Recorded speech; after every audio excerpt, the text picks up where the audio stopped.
Bonjour à tous et bienvenue dans ce live des journées du divorce et de la séparation, mensuel, bimensuel d'ailleurs, où avec mes invités, nous ne traitons pas du parcours de la guérison, mais bien de vos situations extrêmement précises, des difficultés que vous rencontrez, pour vous apporter des solutions qui soient aussi concrètes que pratiques. Donc Maïssa, merci beaucoup d'avoir accepté cette invitation et ce baptême du feu.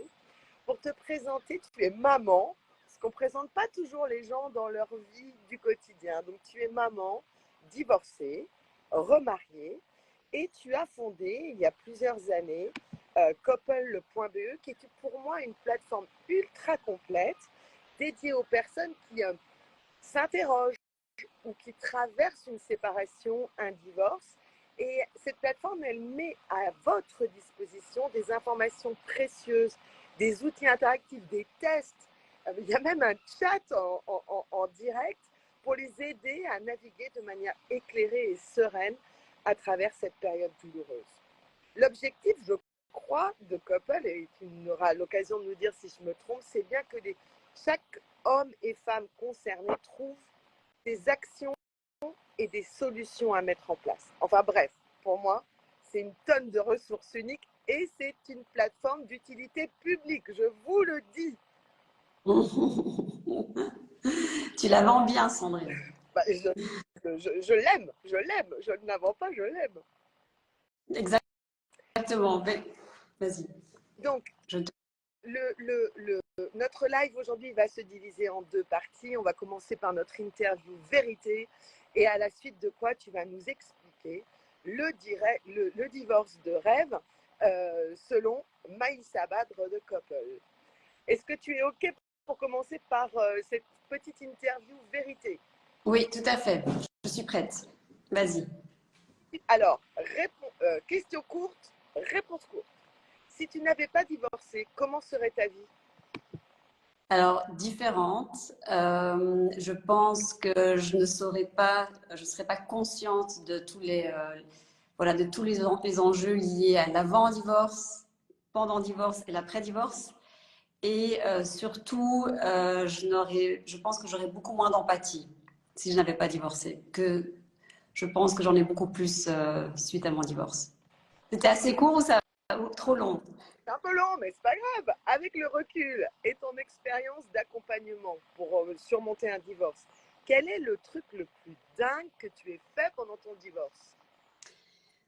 Alors, je ne sais pas si c'est dingue dans le sens négatif, je le voyais plutôt dans le sens positif, mais en tout cas, j'ai laissé la maison à mon ex-mari pendant un certain temps, à continuer à payer certaines choses pour qu'il puisse retomber sur ses pattes. Le truc le plus dangereux? Dangereux, pas de manière littérale, mais en tout cas, c'était quand on ne se parlait plus et qu'on est retourné en médiation. Dans ma tête, c'était dangereux de lui reparler, de faire face à lui à nouveau, vu qu'on était dans une coupure totale de communication. Et dans ma tête, dans mon esprit, c'était dangereux. Est-ce que tu peux nous partager le truc pour lequel tu as eu plus honte? Alors, plus honte,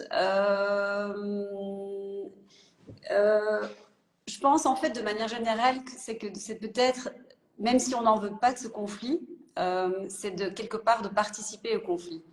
Parce que mine de rien, le fait de réagir, de répondre de certaines manières, etc., c'est remettre de l'huile sur le feu.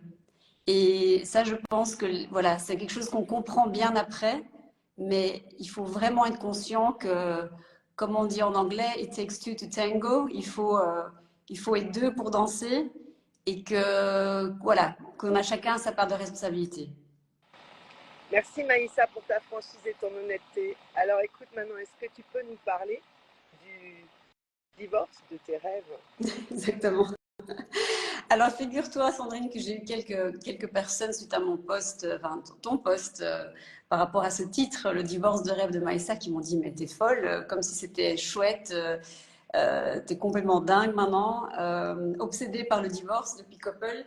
Et forcément, je voulais quand même expliquer que c'était fait exprès. Le titre était accrocheur, presque grotesque en exprès, parce que ça déjà attire l'attention, ce qui est plutôt bien.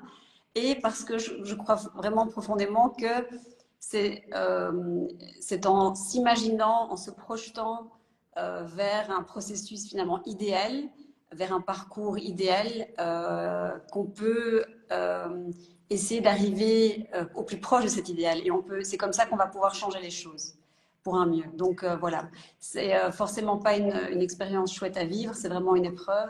Mais je crois vraiment profondément, et c'est la preuve avec Couple, qu'on peut essayer de faire que ça se passe au mieux. Donc, pour répondre à ta question, déjà, la première étape dans mon rêve d'un divorce idéal, ce serait que les deux personnes, les deux partenaires puissent digérer la nouvelle en même temps. Et je dis ça parce que souvent, ce n'est pas le cas.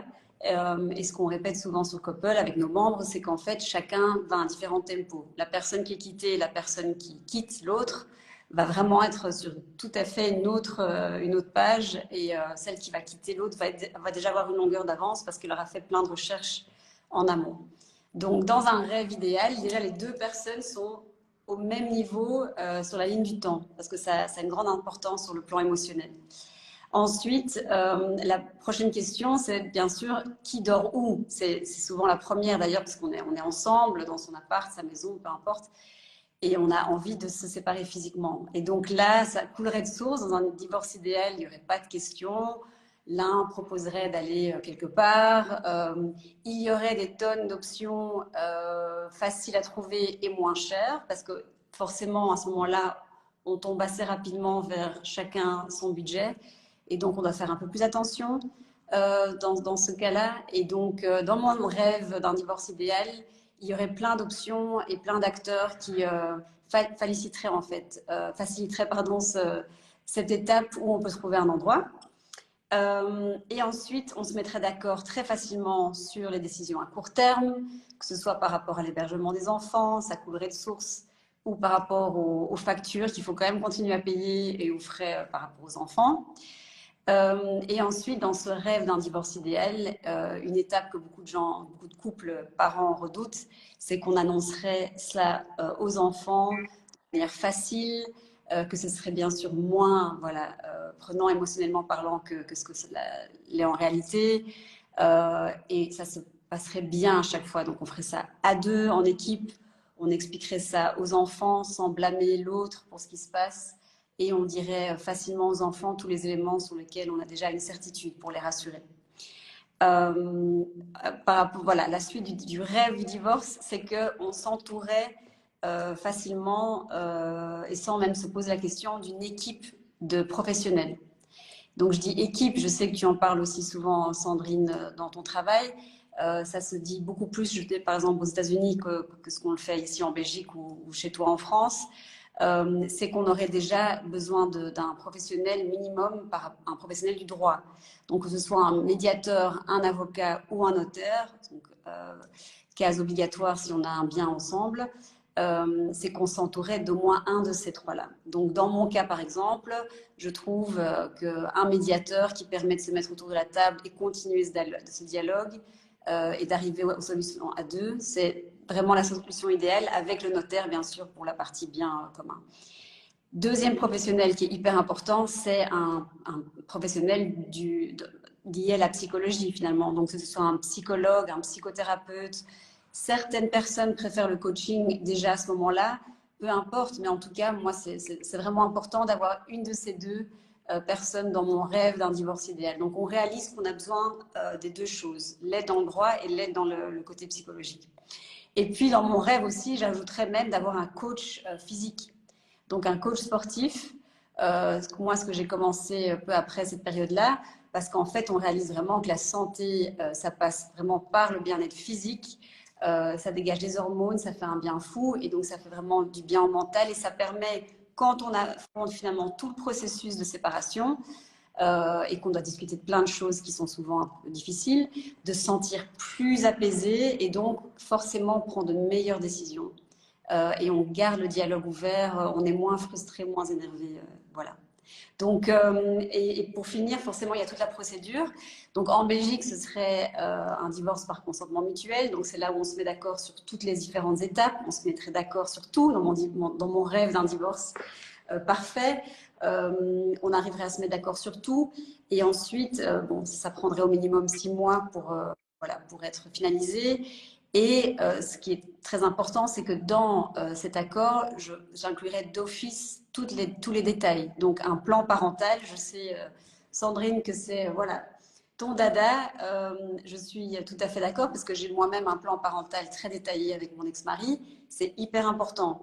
Même si on ne réalise pas l'importance que cela a au moment même, croyez-moi que des années plus tard, au fur et à mesure que vos enfants grandissent, on se réfère toujours à ce plan parental. Donc c'est très très important que tout soit clair, que ça ne laisse aucune place pour de futurs malentendus. Donc voilà, dans mon rêve d'un divorce idéal, il y aurait un super plan parental. Et ça mettrait aussi le fait qu'on doit communiquer via une app. Il y a plusieurs apps sur le marché aujourd'hui qui permettent une coparentalité assez efficace et voilà, sans heurts pour qu'on continue à noter des choses, à avoir des traces écrites. Comme ça, on peut tous les deux se référer à ça et il n'y a pas de malentendu. Et le plus important pour finir, c'est bien sûr la communication. Ça, je ne peux pas assez le dire.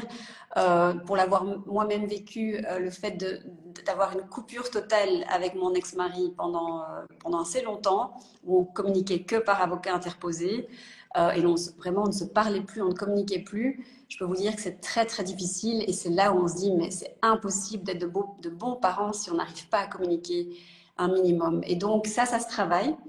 Et via l'app, c'est une base, mais après, il faut vraiment communiquer, communiquer, communiquer. Il y a des professionnels qui sont aussi là pour vous aider à reprendre la communication ou à vous apprendre, par exemple, la CNV, la communication non violente, comment se dire les choses sans reproche, voilà, sans sous-entendu, pour que finalement ben, les deux personnes prennent le pli de cette communication, pour être des bons coparents et finalement que tout le monde se sente bien, son ex, soi-même et bien sûr ses enfants qui sont au milieu et qui vont continuer à grandir avec leurs deux parents. Voilà Sandrine, mon rêve idéal. Mais moi, je Enfin, l'adore.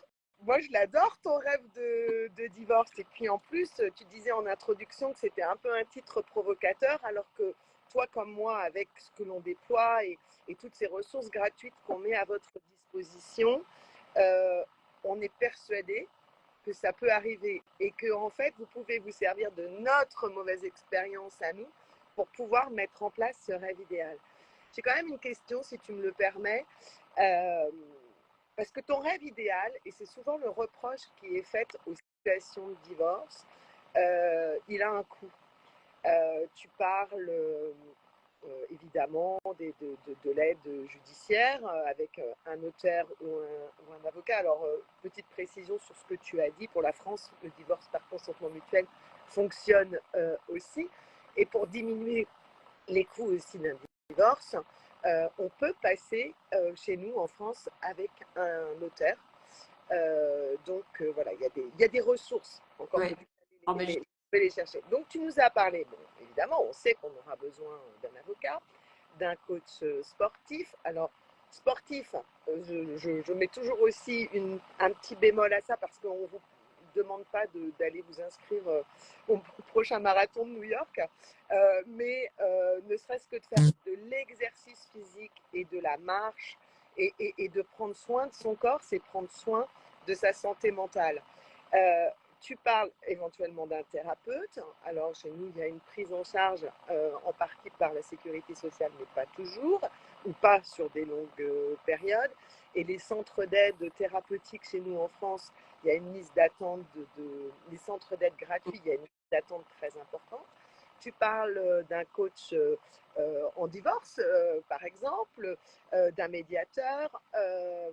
Comment tu fais pour gérer la... Parce que tout ce que tu as décrit, c'est ce que moi j'appelle l'équipe gagnante. On peut aussi parler d'une équipe gagnante perso, mais là, tu as décrit l'équipe gagnante pro. Dans ton rêve idéal, comment on la finance? Oui, c'est pas évident. Ça, je suis tout à fait d'accord. Et je pense que tu as souligné certaines choses qui sont disponibles en France. C'est la même chose ici. Par exemple, il y a le planning familial de sa commune ou voilà, je ne sais pas comment ça s'appelle en France, mais j'imagine que vous avez ces plannings qui sont très similaires. Il y a des juristes qui sont vraiment à un coût hyper bas, par exemple, qui peuvent déjà bien vous renseigner. Il y a différentes choses qui sont disponibles. Il y a de l'aide juridique aussi. Il y a certaines permanences, comme on dit dans les tribunaux, qui sont aussi où il y a des médiateurs, il y a des juristes pour répondre aux questions, pour aider. Donc, il y a différentes aides qui sont là, que ce soit, je pense, du point de vue juridique, d'un point de vue psychologique. Il y a aussi des remboursements qui sont effectués, comme chez vous en France. Absolument. Je travaille avec la CM, qui est une grande mutuelle en Belgique. Ils ont encore annoncé qu'ils voilà, ils ont une telle demande pour des sessions avec des psychologues qu'ils ont les remboursements évoluent aussi. Donc, je pense qu'il y a quand même beaucoup de choses. Il faut juste voilà, faire des recherches, trouver. D'ailleurs, sur Coppel, on a pas mal d'infos là-dessus. Et pour terminer, je pense qu'il faut aussi se demander, voir un peu voilà, la vue d'ensemble, on va dire la vue d'hélicoptère, de se dire, OK, si je ne fais pas tout ça, ou si je vais directement vers juste l'avocat, et alors que je vais vraiment mal moi-même et que je ne prends pas soin de moi, qu'est-ce qui va se passer? On risque justement encore plus d'accroître et d'augmenter ses coûts. Donc, il faut vraiment voilà, manager par rapport à son propre budget, bien entendu, pour que tout se passe au mieux. Mais ça, vraiment, c'est vrai que c'est au cas par cas et c'est très personnel. Faire les choses par étapes, pas tout mettre en même temps en place. Peut-être pas commencer par l'avocat, mais peut-être commencer par une aide thérapeutique pour pouvoir se sentir un peu mieux déversé et mettre en place la bonne communication Oui, avec le père des enfants, si vous en avez, ou avec le partenaire, parce que là on parle divorce, mais c'est exactement la même chose quand ouais. dans une situation, dans une séparation ou en France dans une rupture de Pax, c'est exactement le même système. Euh, Mettre les choses dans l'ordre par étapes. Et en fait, ce que ça m'amène, si tu veux, tout ce que tu nous dis dans ton divorce de rêve, que moi je crois profondément accessible, c'est que chacun et chacune qui est présent ici avec nous, vous compreniez que c'est un parcours. Et que si vous vous interrogez, parce que toi aussi, tu as une triple casquette hein, sur couple.be, parce que tu as une partie pour les gens qui s'interrogent et qui se posent la question. Et là, Mhm. c'est fantastique parce que c'est d'avoir le déroulé de ce fameux parcours pour pouvoir prendre les bonnes décisions au bon moment, Ouais. en y allant étape par étape. Mais si vous êtes enlisé aujourd'hui dans une situation de divorce ou de séparation, c'est important de comprendre que vous êtes à ce chemin de votre parcours. Vous êtes à une étape et vous allez avancer vers une autre, laquelle, ça, c'est propre à chaque histoire. Mais qu'au fur et à mesure de ce processus, de ce chemin que vous allez parcourir, là, vous allez mettre une chose en plus en place et petit à petit, vous allez avancer aussi comme ça. Et c'est un peu ce que je comprends de ton divorce de rêve. Tout à fait, non, c'est complètement ça. C'est qu'il faut réaliser qu'on ne fait pas tout d'un coup. Et d'ailleurs, ça me fait sourire parce que on a de temps en temps ça sur Couple, nos membres qui nous disent oui, mais maintenant, voilà, la décision est prise, il faut que ça aille vite. Hop, hop, hop, en quelques semaines, il faut que tout soit fait, tout soit décidé parce que je veux que ce soit derrière moi. Ce qui est tout à fait humain et normal. On n'a pas envie de faire tirer en longueur une épreuve et on sait que c'est pas très agréable. Voilà, parce qu'on est en train de démanteler quelque chose, de défaire plein de choses, et on n'est pas en train de construire tout de suite. Et donc, c'est tout à fait humain, mais en même temps, il faut comprendre que ça prend du temps, comme tu le dis très bien. Et c'est pour ça que j'ai commencé dans le rêve avec le fait de digérer la nouvelle, c'est que ça permet juste de prendre ce temps de pause.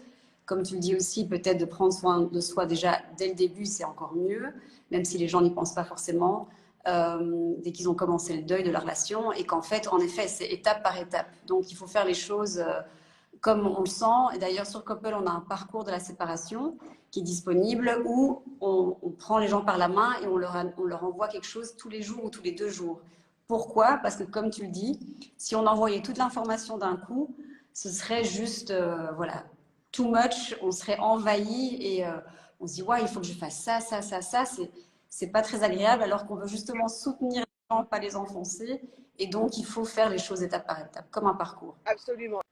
Et encore voilà, quand on parlait de coûts il y a quelques instants, une ressource qui est gratuite pour une bonne partie en tous les cas du chemin et qui vous permet de fixer vos étapes à votre rythme. Parce que si vous n'avez pas fait le mail d'il y a 2 jours ou l'information que vous avez reçue de Couple, ça marche aussi pour la France, hein, je vous le dis.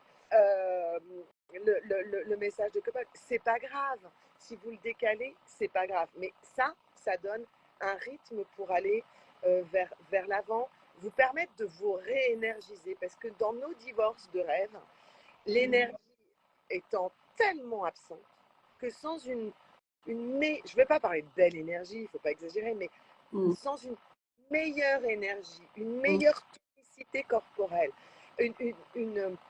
un bon sommeil, une bonne alimentation, une gestion du quotidien correcte, on va dire facile, mais correcte, vous allez être en capacité de pouvoir prendre des meilleures décisions. Et là, de respecter votre protocole et votre divorce de rêve. Ouais. C'est quoi ton conseil ou ton approche? Peut-être que d'ailleurs tu as ce genre d'informations sur Couple pour pas qu'on soit là comme dans un livre et que les gens qui sont enlisés dans une situation compliquée, liées par exemple à des problèmes de communication, liées aux situations avec les enfants, liées à des situations financières, etc. Bon, chaque histoire, on est bien conscient, chaque histoire est unique, mais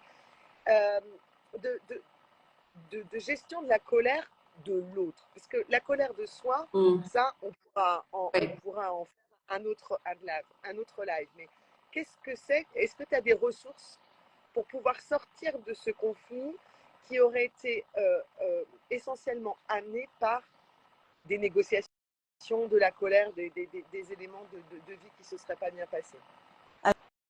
Alors, en effet, c'est très difficile parce que, comme tu dis, on peut travailler sur soi. Moi, je sais que je voyais une thérapeute, mais on ne sait pas ce que l'autre fait, ou si il ou elle fait un travail, ou s'il n'a pas justement un entourage qui est en train d'ajouter son huile en plus sur le feu.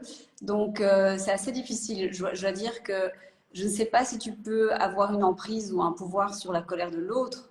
Mais en tout cas, ce que tu peux faire, c'est vraiment travailler sur toi-même. Et c'est ce que je disais quand tu me demandais la question tantôt dans la mini-interview. Avec le recul, en effet, au lieu à chaque fois de regarder l'autre personne en disant « oui, elle a dit ça, elle a commencé ci, c'est sa faute forcément parce qu'on est chacun dans un conflit sûr d'avoir raison », c'est finalement de se dire « ok, je ne sais pas contrôler ce que l'autre fait, mais moi, je sais que je ne vais pas réagir. » Ou moi, je sais que je vais réagir avec respect, en ignorant les vacheries qui ont été dites et en faisant ce qui est juste en fait. Et donc de toujours essayer de se rappeler sur quoi est-ce qu'on a le contrôle, une emprise et voilà, ce qu'on peut contrôler et de toujours être fidèle à ses valeurs. En fait, c'est quelqu'un qui m'avait dit ça au milieu du conflit, qui m'avait dit juste reste fidèle à tes valeurs. Et en fait, c'est bête, mais ça m'a permis à chaque fois de me poser la question et de me dire, ok, non, mais si je fais ça, ben, je ne suis pas fidèle à qui je suis. Donc, voilà, essayer En fait, c'est une grande remise en question, un divorce. Et surtout quand on rentre dans un conflit, c'est facile de rentrer dedans. Et malheureusement, ça fait beaucoup plus de mal que de bien. C'est de se remettre en question. C'est essentiel ce que tu viens de dire parce qu'en fait, tu viens de donner la solution. On ne peut pas gérer la colère de l'autre. Et le meilleur des outils, c'est de s'en détacher en apprenant à ne pas communiquer ou à communiquer différemment, en s'intéressant à soi et en s'intéressant à soi, c'est pas de l'égocentrisme, c'est justement d'aller chercher les meilleures ressources pour soi, en soi, pour pouvoir affronter la situation. Et si vous êtes dans des situations de conflit qui durent depuis plusieurs mois et comme parfois on peut le constater aussi depuis plusieurs années malheureusement, commencez à prendre ce conseil vraiment au pied de la lettre pour pouvoir, encore une fois, étape par étape, sortir de ce conflit et de ce phénomène et de cette, comment je peux dire, le fait d'être enseveli dans ce divorce ou dans cette séparation. Oui, tout à fait. Maïssa, est-ce que tu as envie de nous dire un dernier petit mot pour conclure? Écoute, je pense qu'on a déjà dit beaucoup de choses. Peut-être juste de ne pas hésiter d'aller sur couple.be ou couple.eu, comme vous voulez, donc copl.eu, parce que votre feedback m'intéresse tout simplement. Donc, si vous regardez ce petit live, peut-être que vous êtes concerné, vous étiez concerné ou vous pensez peut-être vous séparer, ou vous avez des proches qui vont le faire et ça m'intéresserait de savoir ce que vous pensez du contenu et de la manière dont on peut aider les gens parce que comme j'expliquais dans le rêve du divorce idéal, voilà, on essaie de penser à toutes ces solutions qui n'existent peut-être déjà pas encore et de la manière dont on pourrait améliorer cette épreuve. Voilà. Écoute, encore une fois, merci mille fois pour ce moment que tu as partagé avec nous. Avant de nous quitter aujourd'hui, je souhaite vraiment vous encourager à prendre une petite action pour améliorer votre situation, que ce soit en réfléchissant à à vos propres rêves, à vos propres objectifs, peut-être en utilisant les ressources de Couple ou en partageant aussi cette interview avec quelqu'un qui pourrait en bénéficier. Le changement commence vraiment par de petites étapes. Alors engagez-vous à faire quelque chose, aussi modeste soit-il, pour avancer vers une vie meilleure.